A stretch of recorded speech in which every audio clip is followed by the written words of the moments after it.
Akakiiko k'ebyokwirinda mu disitulikiti ya Kikuube kakwata emmotoka eziri kuteekateekwa kuba zaaba nizitambuza amakara okuruga omu kibira ekya Bugoma Central Forest Reserve. Emmotoka ezakwatwa emwe n'ey'enamba UAN 812J hamwe n'eya UBP 593T. Emmotoka ezi zakwatwa ari entumwa ya President omu disitulikiti ya Kikuube Godwin Angaria omurubure mwaseru Hoima West City Division omurubure mwaseru omu rurembo rwa Hoima. We have been carrying out enforcement. We have been arresting.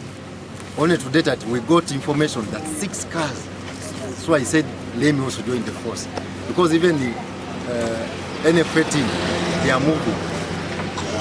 They have been joined by even district leadership, the district forest officer. And the DPS also is trying to make sure that our forests is protected. Okurugerwa ahari Angaria akakiiko ak'ebyokwirinda kateireho ekiragiro ekyokurebeka ngu tahabaho kugaruka Okwosya amakara omu kibira ekya Bugoma Central Forest Reserve obu barikwetebekanisiza okuhayo ekibira eki omu mikono ya Ministry ey'ebyoburambuzi hamwe n'ekitongore eky'ebyebibira ekya Uganda Wildlife Authority.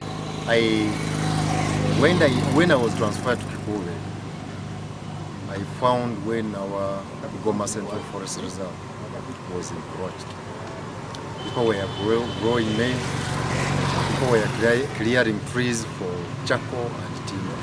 So what I did was, and the boundaries with the neighbors was not clear. What I decided as a leader was, one, to request the Minister of Lands to come and open boundaries afresh.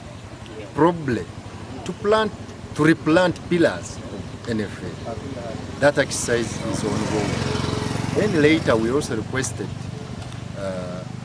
the government to hand over Bugoma Central Forest Reserve to Minister of Tourism. Oguya haburabona abatwire omu kibira ekyo nibakoreramu emirimo erikuhenda Biragiro ngu bakyamuke. From the structure of the government, we are everywhere.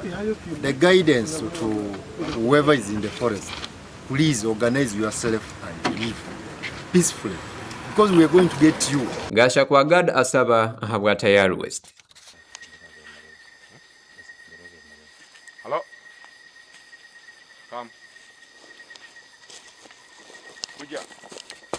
Kuja. Kuja. Askari!